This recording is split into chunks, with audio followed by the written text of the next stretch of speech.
And Salah is one of the important pillar when we talk about Salah. So Salah starts with, without wudu, our Salah is incomplete. So wudu, why I am repeating so many times wudu, wudu, wudu? Because without wudu, your Salah is incomplete.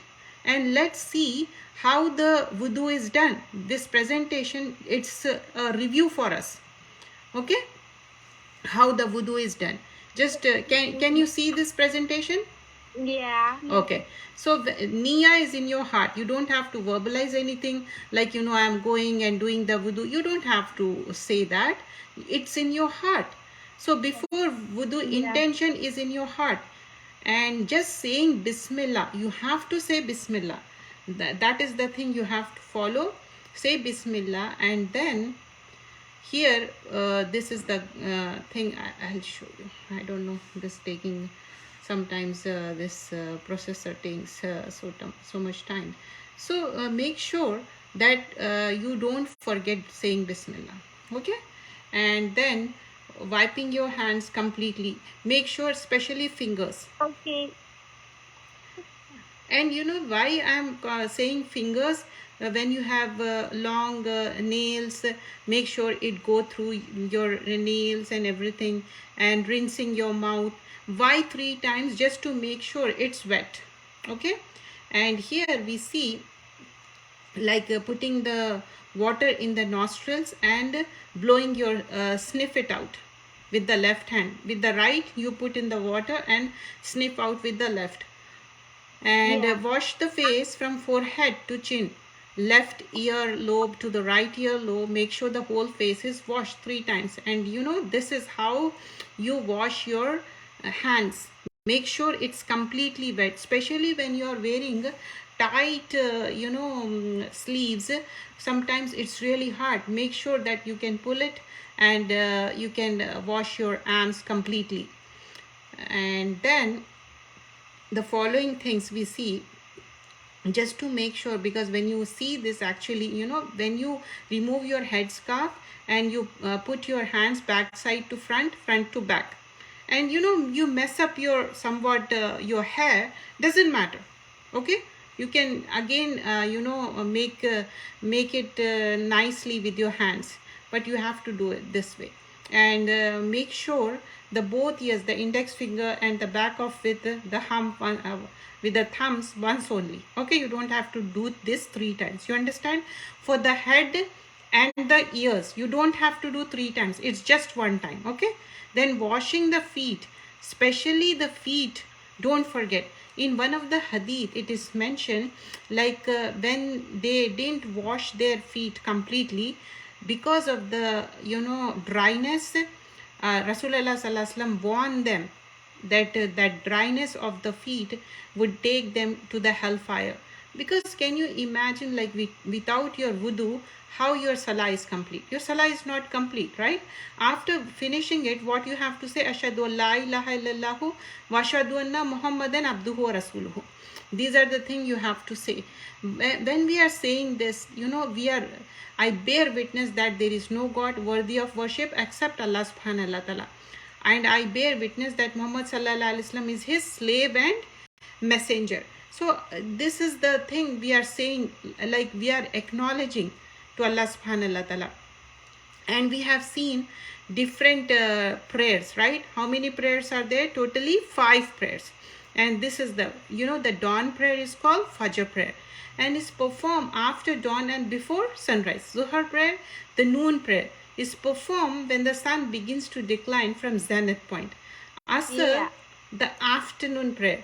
And easy to remember is Fajr and Maghrib, isn't it? Because it's easily remember. But Zohar, Asr and Isha, you have to make efforts, right? Yeah, that's okay. Asr is afternoon and Maghrib is sunset. We all know sunset time, and it's easy to. And Isha prayer is performed after twilight. Up until Fajr, although it is preferred to be prayed before the middle of the night. What do you mean middle of the night? Like, better to pray before 12 a.m. You understand? So try and pray on time. Don't skip your prayers. Like, I understand you go to school, but what if you have like right now you're home? Try to do all the 5 prayers. This is the Fajr, 2 Sunnah, 2 Fard, and Zuhar, 4 Sunnah, 4 Fard, 2 Sunnah, 2 Nafil. Like at least make sure you do the Fard. Okay, don't miss the Fard prayer. Fajr, Zohar, Asar, Maghrib, Isha. And here Juma is also mentioned. For the boys, make sure you go to Juma. Girls, if you can also go it, that would be nice, because in Juma you get to learn so much.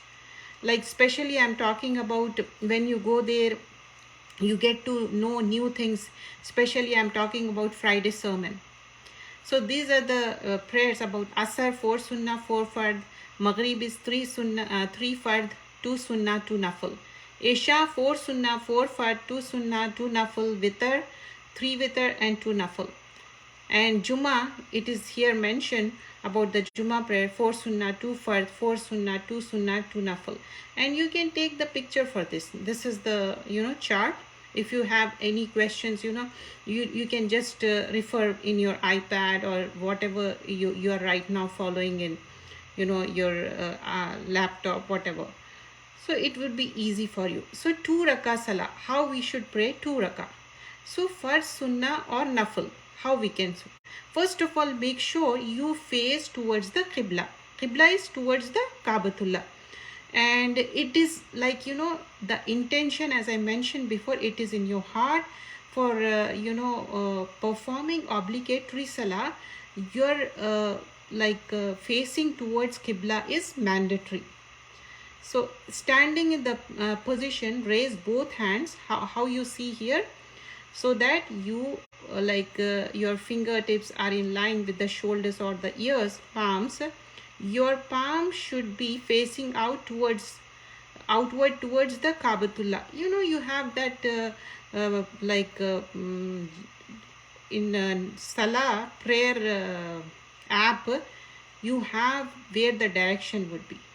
So it will show you. You don't have to worry. And some prayer mat also have that direction. So easily you can. And we all know northeast direction in the US. So in the standing position, raise both hands so that your fingertips are in line with the shoulders or ears. Your palm should be facing outwards. The first step, what you should say, now start with the takbir. What is takbir? Allahu Akbar. And what we are saying, Allahu Akbar, means Allah is greatest. Anyone greatest than Allah subhanahu wa ta'ala? No, Allah is greatest.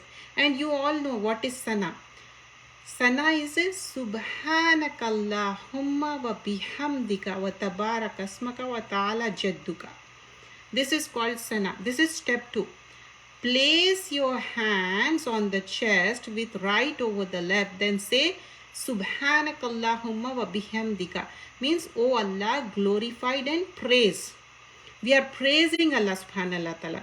Wa tabarak asmaka wa ta'ala jadduka. Means Allah is blessed is your name and exalted is your majesty. Wala ilaha ghayruk means there is no deity worthy of worship except Allah subhanahu wa ta'ala. Now step 3 comes. So when you say A'udhu billahi minash shaitanir rajim, I seek refuge with Allah from shaitan accursed. So after recite the opening Suratul Fatiha. So we say Bismillah, now Suratul Fatiha. In many countries they say Alam Ka Surah. That also fine. You can say Suratul Fatiha or Alam Ka Surah. It's both the same, which is Suratul Fatiha. From Alhamdulillahi Rabbil Alameen to till the end. So let's see the meaning for this. Because from 5 pillars we are learning about Salah. So when we say Alhamdulillahi Rabbil Alameen, praises be to Allah, the Lord of the worlds. Ar-Rahmanir Rahim means the most beneficent, the most merciful. Maliki Yawmiddin means master of the day of judgment. Allah subhanahu wa ta'ala is the master. And Iyyaka na'budu wa iyyaka nasta'in. So you alone we worship and in you alone we seek help. We only ask Allah subhanahu wa ta'ala help. You must be thinking, okay, in worldly chores we ask help to so many people. No, here we are asking regarding the worship, regarding the things which is completely in the hands of Allah subhanahu wa ta'ala. Can we cause rain? Can we cause what we want?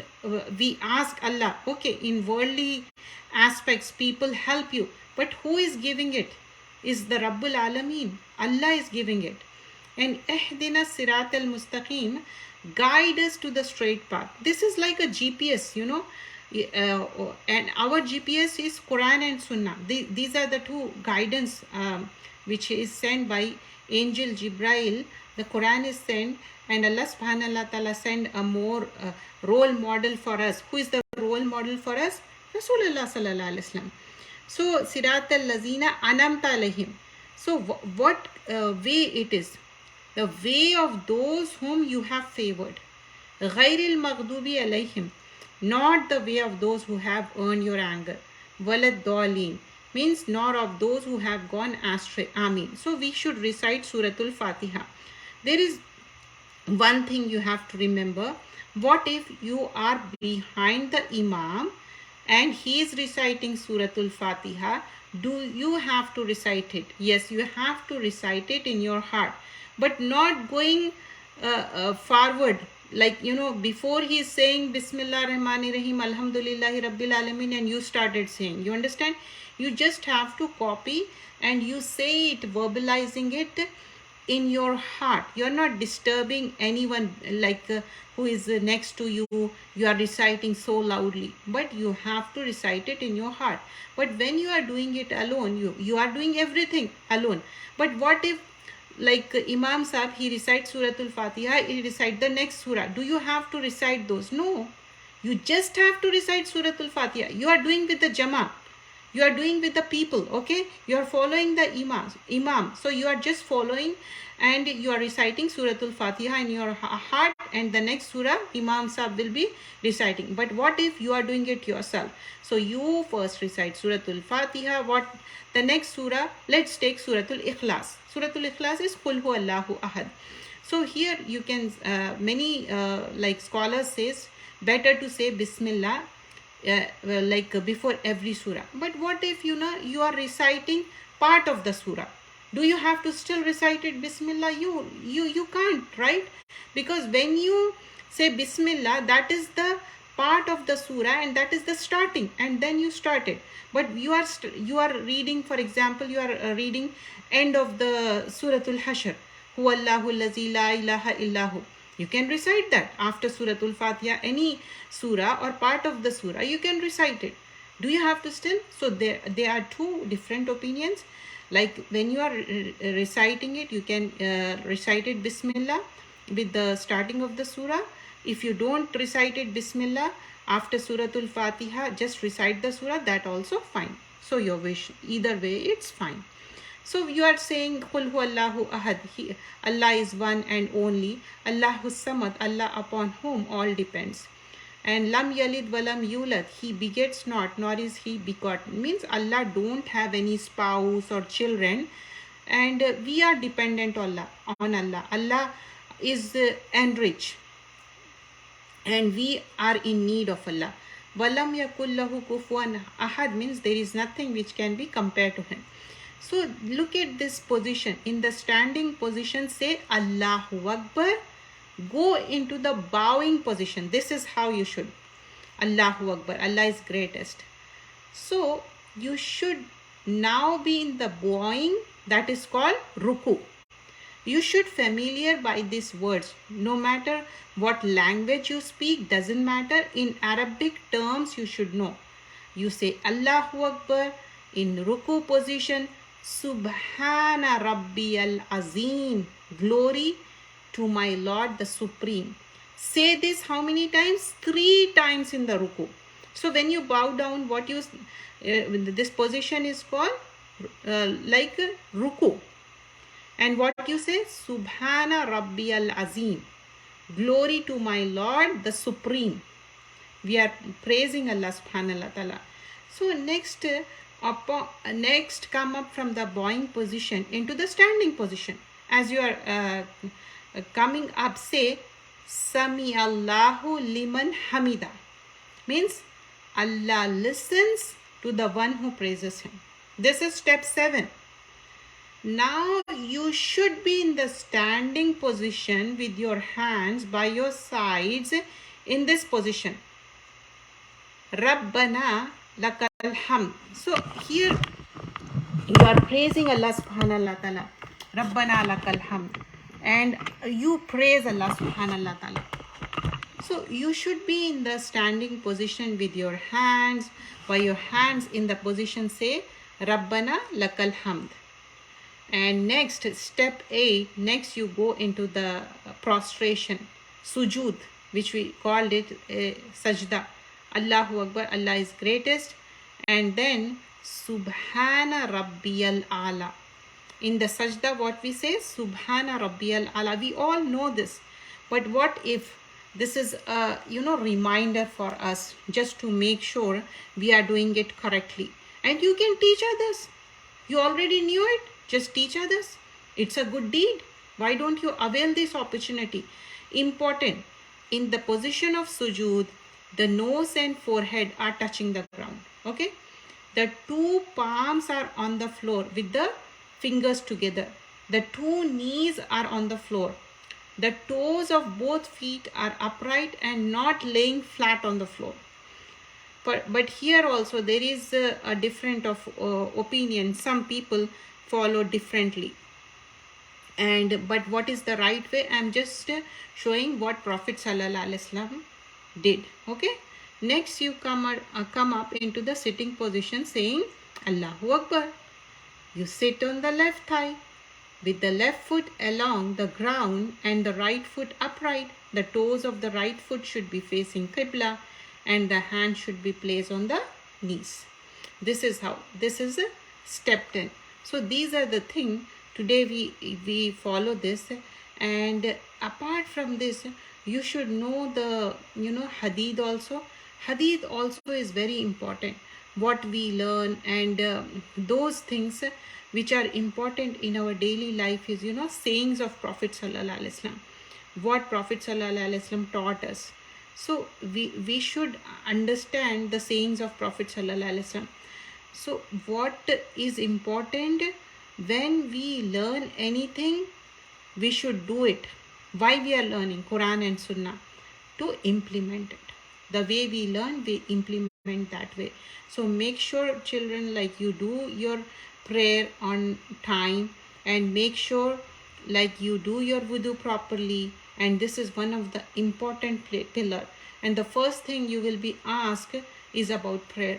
Your prayer is okay, then everything is okay. We will be asked for it. From the year of 7-year-old, you have to start doing your salah. By the age of 10, you should be completely trained. So make sure you do